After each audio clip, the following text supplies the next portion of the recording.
send his opponent across the ring, fighting out of the blue corner. He is the defending world champion. He wears maroon with blue and gold trim.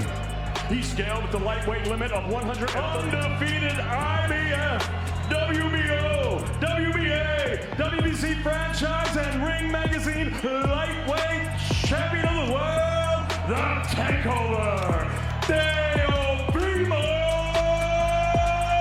Lopez! Wearing gray trunks with gold trim, he brings a perfect record into the ring. Way of knockout.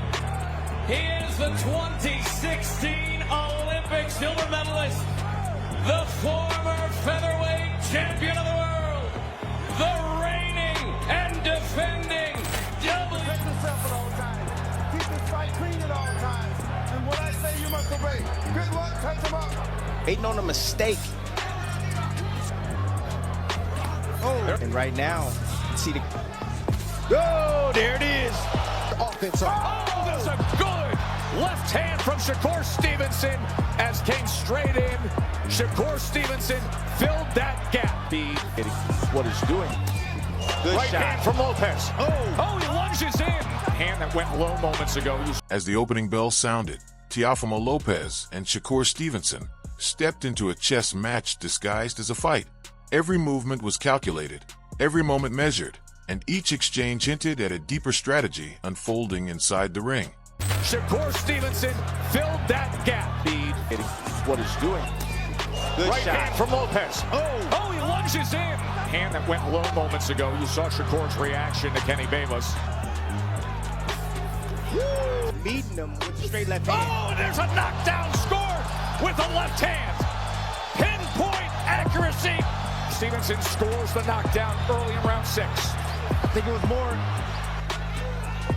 Stevenson opened the round with complete command, flicking his southpaw jab more as a setup than a scoring tool. He floated just beyond Lopez's range, forcing Teofimo to restart his offense again and again. Lopez stayed composed, refusing to bite early. He crept forward with purpose, selling sharp feints, coiling his power, and searching for the perfect instant to unleash it. When that moment came, the entire arena felt the shock. More. Good shot. With the right uppercut. The switch hitter comes in behind that jab and around with that right hand. It was mostly blocked. There's an uppercut on the inside. He's just trying to use that as a rangefinder. He's looking for the uppercut and the combinations. He just threw it. He's not liking it at all. He will get frustrated. He will commit. There were stretches where Stevenson seemed impossible to hit, dodging punches by the narrowest margins, drifting off the center line, and tagging Lopez with sharp counters that turned the bout into a technical lesson. Side of himself and go back to his old. Slow him down to the body. Keep him up. Keep him up. He got Shakur standing still. Side again.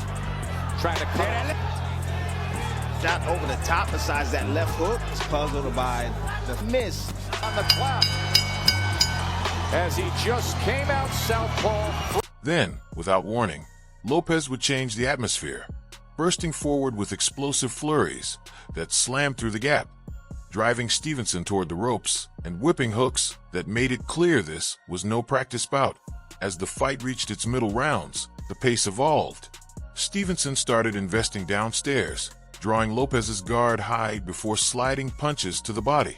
Lopez answered with raw pressure and edge, leaning in, roughing him up, and firing shots with clear intent to hurt. The momentum shifted in quick waves, never settling for long, each man stealing moments and rounds almost simultaneously. Shakur Stevenson filled that gap.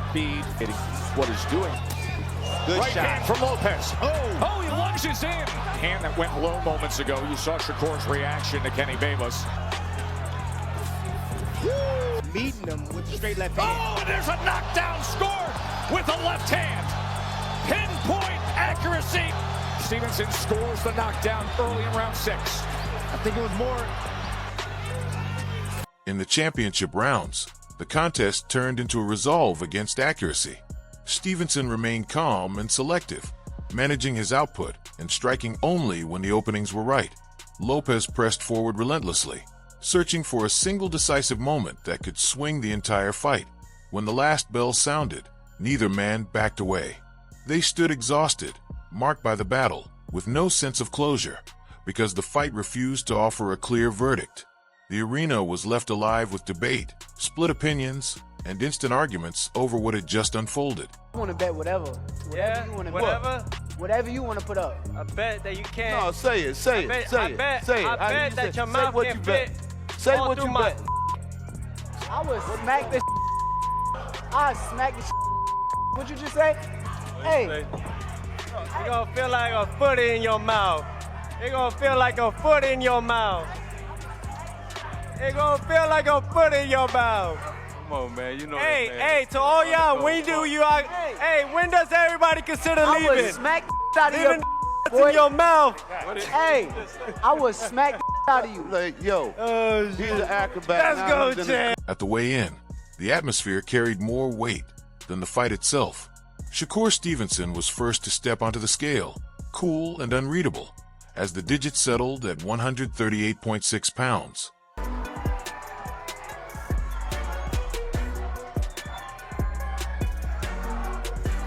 £138.6 for the undefeated challenger, Shakur Stevenson. Lopez came next, visibly more animated, shoulders relaxed, as the scale stopped at 139.6 pounds, an extra pound that stood out immediately. The difference between them was clear.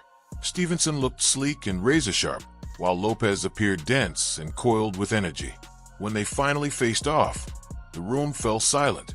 No gestures, no show, just a stare that hung in the air longer than anyone expected.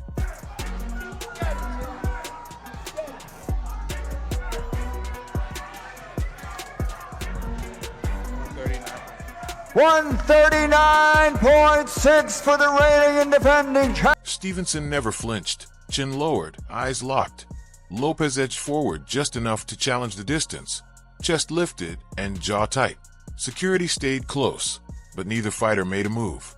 The energy was icy and restrained. Cameras fired, the crowd went silent, and in that instant, the clash felt inevitable. I'm ready. Honestly, I'm gonna tell y'all the truth. I've been boxing guys like this since I was 8 years old, outboxing them, outsmarting them. This is gonna be nothing different. A lot of energy between you two guys this week. What was your final message to him at that face-off? I can't wait to see him tomorrow. I can't wait. It's my time. I've been ready for this moment since I was a child, and now it's all coming together. The press conference gradually moved past the usual promotional hype and took on a serious tone once the real stakes were made clear. Rick Reno described it as possibly the biggest victory of Lopez's career if he could overcome Stevenson, while also labeling Stevenson's challenge as his toughest yet. In that moment, the room's energy changed. The event stopped feeling like marketing and started feeling like a fight with real consequences. The odds against Lomachenko, he upset the odds against Josh Taylor, and if he upsets the odds on Saturday, for me, it's the biggest win of his career because I regard Shakur as a better fighter than the other two guys. That's just my opinion. Eddie Hearn drove the point home, stressing that neither fighter needed this matchup for money. This wasn't about paychecks or bargaining power. It was about legacy. Two athletes in their prime willingly chose risk over comfort, selecting Madison Square Garden as their stage, because true greatness never unfolds in safe zones. These aren't standard guys. These are guys that are chasing greatness in a sold-out arena that has hosted Muhammad Ali and Sugar Ray Robinson and Rocky Marciano. That's what these guys are after. They're chasing. The mood shifted sharply when James Prince sparked the tension, mixing humor with trash talk and veering into personal digs, instantly heating up the room. Soon after, Lopez's camp responded by framing the moment historically, recalling his performance in the Lomachenko fight and highlighting how he thrives as the underestimated fighter. His calm confidence came across as a quiet warning. From that point on, control evaporated, betting challenges, insults, family barbs, and overlapping voices transformed the press conference from a scripted event into pure, unfiltered hostility. Don't feel like a foot in your mouth. Come on, man. You know hey, to all y'all, when when does everybody consider leaving? I would smack out of your nuts boy. in your mouth. Hey, I would smack out of you. Like, yo, he's an acrobat. Let's go, he's in Jam. clown mode. Stop clowning, man. Let's go, Jim. Hey, Ain't nothing to be watch funny your about. words, Big nigga. is like You a foot in your respect mouth. pussy. Hey, look how they get riled up. Oh, yo, can it be Saturday already? All right. Let it be Saturday already. Just make it Saturday already. The room seemed to think. Stevenson eventually grounded the energy, explaining why he brought hundreds of kids from New Jersey with him. A calm, purposeful moment that made the earlier chaos feel even louder in retrospect. He reinforced his mindset, stressing that the fight wasn't personal and that emotion is a liability, revealing the cold precision behind his approach. Lopez closed the night in a different way. Quiet, confident, and composed. He spoke of feeling mentally and spiritually sharp, fully locked in, and ended with a simple promise to win, one that lingered far longer than any moment of trash talk. Man. And you know one thing though, hey look, my only only last thing, Shakur, and you can't change when it's all that. said and done, You because I've can't been in that change- position, Words so can't when it change comes that. to you, Saturday night, Words make sure can't y'all change tune that. in. I'm going to beat this boy all right for now, everything when it I comes love. to it, Hey, yo. Make sure when it y'all comes tune to in. Yo. when it comes to Yo, it, the way you they box- all not going to be the way cheering you you box on now- after this. Right after the press conference spiraled from legacy talk into full-blown psychological warfare, Lopez grabbed the side mic and somehow turned the chaos into fuel rather than distraction. What hit immediately wasn't the trash talk. It was the way he framed everything in terms of alignment, timing, and energy, almost as if he was fighting the moment as much as his opponent. When he denied bringing up family and pushed back on that narrative, you could hear a fighter who felt misrepresented, practically daring the world to challenge him. Then came the stare-down discussion, and Lopez described seeing something evil in Stevenson's eyes. Agree or not, it's a glimpse into his mindset. This isn't just a boxing match for him. It's a moral confrontation, purpose versus persona.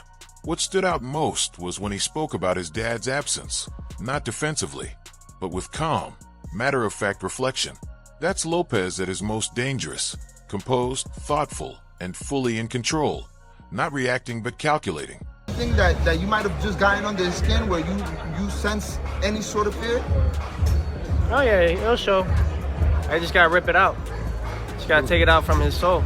Show the real fear that he has inside him. He said he was doing some mind games in that, in the press conference to get into your head. You feel like he got into your head? You stayed composed the whole time. Normally, when people do that to you, you always stay composed. You feel like he got into your head with those mind games? What mind games were they doing? To get for your dad, talking to Oh, him. look how God works. I said it. When Lopez starts laughing about getting Stevenson out of his seat and calls it a game, that's classic Teo mischief, but there's method behind it. He likes to stir calm waters and watch the ripples. The most revealing moment wasn't even about Saturday's explosion. It came when he said the first punch changes everything. That's a fighter signaling he values momentum like currency and plans to spend it immediately. And when he refuses to reveal a single strategy, insisting there are multiple approaches, it's not arrogance, it's experience speaking. His presence is full of contradictions. Part philosopher, part trickster, part relentless fighter.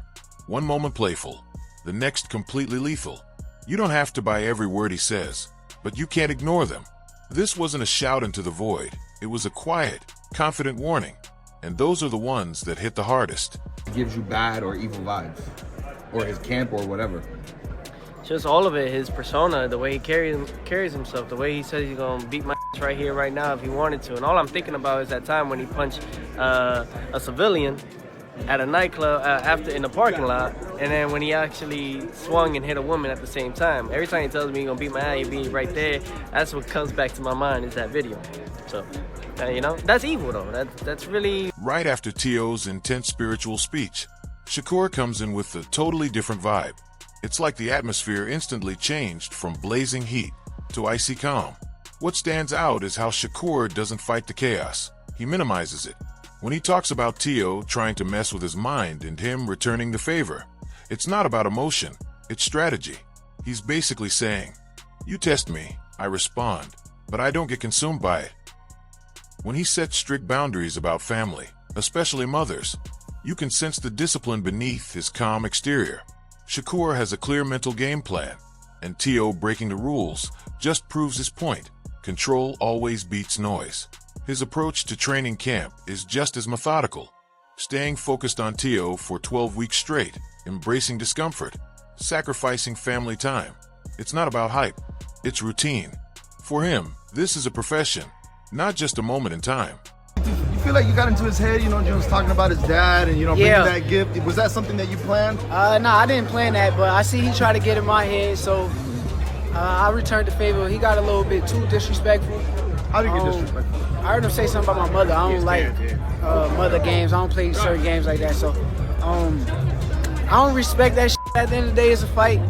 Good job. Keep trying to do what he's doing, but I got to just stay focused. Then you reach the part about Bud Crawford, and everything clicks. When Shakur says, "This time I'm going to listen." It's intense, because we've already seen how dangerous he is on instinct alone. Now he's telling us he's combining smarts with discipline, like a software upgrade nobody expected. I also noticed how he downplays Teo's past victories, not out of fear, but as context-dependent outcomes, almost reducing the legend to variables he can manage. And his take on anger? It's a tool reserved for the right moment, not a constant companion. That's the kind of veteran thinking coming from someone so young. No chest thumping, no grand speeches, just strategic timing. Even when he talks about pound-for-pound rankings, it's precise. Top 4, not number 1, not some lofty dream, just a tangible target. Shakur's energy here is calm pressure. Teo seems like he's battling the universe. Shakur looks like he's battling a man. And historically, that clarity makes all the difference in a fight. The title being up on the line at 135 or a title versus title thing, because he's mentioned that a lot, like only he has something to lose. Nah, there was never no talk about title versus title, but I don't know, I don't think he really normal, because he's not really thinking like, he say, oh, he's the only person with something to lose in this situation. But same way his life on the line, my life on the line too, so I don't look at it that way. I can't see how he's the only person. When the talk turns to the idea of a 135-pound title or a champion versus champion scenario, Shakur points out something interesting. He's often framed as the one with something to lose, but he doesn't see it that way. His life and career are on the line just like anyone else's. He's not buying into the narrative that he's the only one at risk. Right after Shakur lays out that icy, disciplined mindset, Terrence "Bud" Crawford steps in and shifts the conversation from fight week tension to reflections on legacy. Bud isn't coming across like someone eager to return. He speaks like a man who's already proven himself, explaining his retirement after 30 years in the ring. It's clear he's done the calculations. His legacy is already secured. He also shuts down the comeback talk logically, asking, "Who would I fight?" Not out of arrogance, but with clear reasoning. That's a different kind of danger. Absolute clarity. When a Teofimo Sr. moment surfaces, Bud doesn't escalate. He dismisses the distraction and keeps moving. That's grown-up energy. Promote your fight, but don't drag me into it. The Real highlight comes when Bud talks about Shakur. He doesn't hesitate. He says that if Shakur beats Teo, he'll become a 4-division champion with the skills to go even further. A lot of people keep asking me why I retired. When you've been doing this sport since you was 7 years old, and I'm 37 at the time, well 38 when I retired, that's 30 years, bro. 30 years. So you ask yourself, if you've been taking your body through hell for 30 years, would you retire? All right then, so there go your answer. So that's why I retired. There's nothing else for me to accomplish in the sport of boxing. I gave my all to boxing, but I'm not going to give my health to... This isn't hype. It's a blueprint being passed down. Notice the confidence. Bud isn't intimidated by the next generation. He's genuinely proud of it. Then he casually references all 4 of boxing's greats in a single breath.